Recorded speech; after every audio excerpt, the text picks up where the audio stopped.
Eh bien, salut à tous, comment vous allez? Bien, j'espère. Aujourd'hui, je vous montre comment envoyer des notifications de manière locale, c'est-à-dire vous n'avez pas besoin d'avoir votre application connectée à Internet pour pouvoir envoyer des notifications ou bien vous n'avez pas besoin aussi de Firebase pour envoyer ces notifications-là. Donc, ces notifications-là peuvent tellement être importantes dans votre application en fonction de ce que vous voulez. Donc, vous pouvez soit envoyer des notifications à vos clients, voilà, soit, voilà, vous-même, vous allez imaginer. Voilà, nous sommes peut-être à la quatrième vidéo aujourd'hui sur notre chaîne YouTube où on parle des custom action, custom widget, voilà. Donc, on touche un peu du code dans Flutterflow depuis un petit temps. Donc, c'est pour vous montrer en fait qu'avec Flutterflow, les choses sont un peu plus grandes. Ça veut dire que vous pouvez réellement faire une application ultra puissante avec Flutterflow. Donc, pour ceux qui hésitent toujours, sachez que vous faites vraiment, vous causez à vous-même du tort, ok? Donc, ce que je vais faire, je vais créer dans cette notification là, je vais mettre un titre, ma notif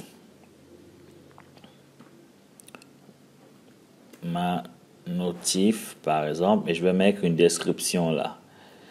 Description. Ok, donc j'ai créé deux types de notifications. Une notification qui va s'afficher de manière simplement sans être programmée et une notification qui sera programmée. Donc d'ailleurs, je vais envoyer la première notification.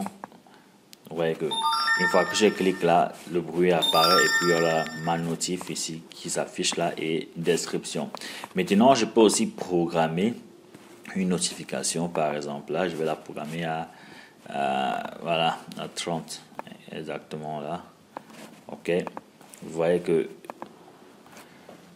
on a ces deux types de notifications, une notification programmée et la notification simple. Là, à 12h30 sur mon device, on devrait recevoir la notification programmée.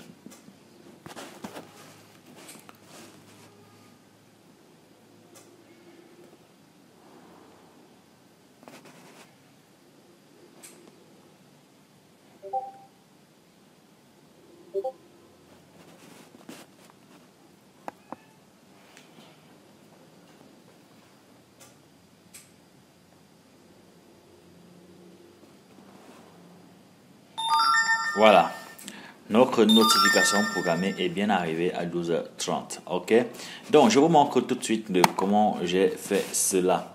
Ok, tout d'abord, vous aurez besoin d'aller sur le pub dev. Ok, allez chercher local notification.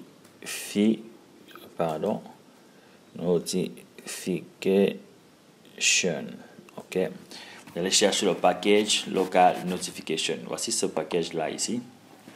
Ok, donc c'est ce package ici qui va vous permettre d'envoyer des notifications. Vous voyez là comment ça se présente, des notifications dans vos devices de manière locale, c'est-à-dire vous n'avez vraiment pas besoin d'être connecté sur internet pour envoyer ces notifications là. Par exemple, si je reviens ici, je désactive ma connexion, vous verrez que cette notification arrivera toujours.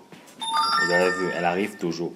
Ok, donc j'aurais besoin de ce package là pour ce cours ou bien pour cette vidéo. J'ai utilisé la version 15.1.1, celle-ci. Ok, parce qu'avec Flutterflow, ce que j'ai remarqué avec Flutterflow, c'est on n'utilise pas toujours les dernières versions, pas forcément en fait. Voilà, les dernières versions des packages. Donc, j'ai rédigé des custom actions. Ok, donc j'ai rédigé deux custom actions qu'on verra ici. Oh, là, attendez. Ok, donc on a tout d'abord besoin de rédiger une première custom function qui va demander en fait l'autorisation à nos devices. Ok, comme vous voyez, requête notification permission. Ok, ça va demander l'autorisation à nos devices.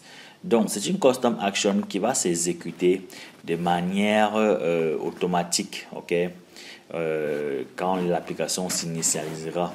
Donc vous voyez que j'ai bien évidemment importé ce package là ici. Je l'importe normalement, je demande mes autorisations et je viens sur le main.dart. Je viens sur le main.dart là. Vous verrez que ici à Initial Action, j'ai bien intégré mon action, ok.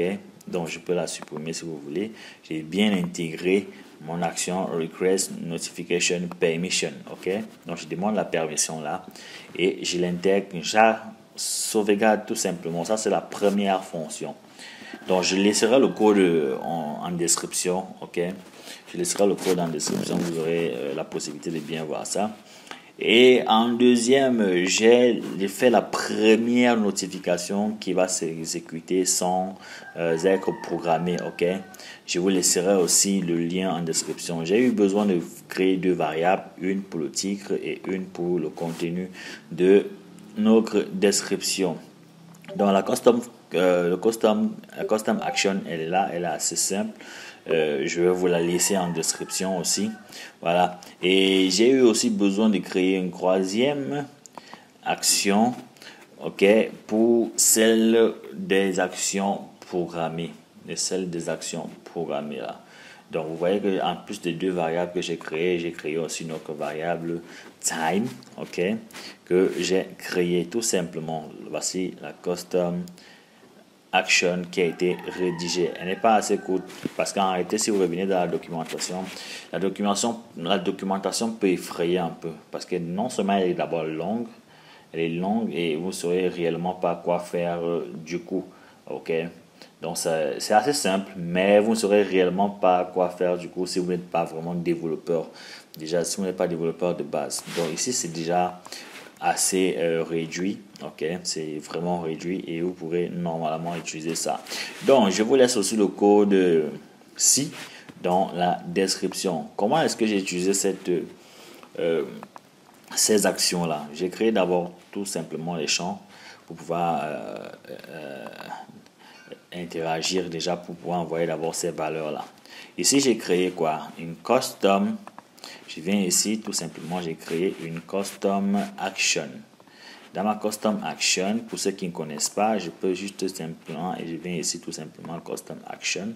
Je prends mon action que j'ai créée, la local notification, et je viens tout simplement prendre ces text fields que j'ai définis là.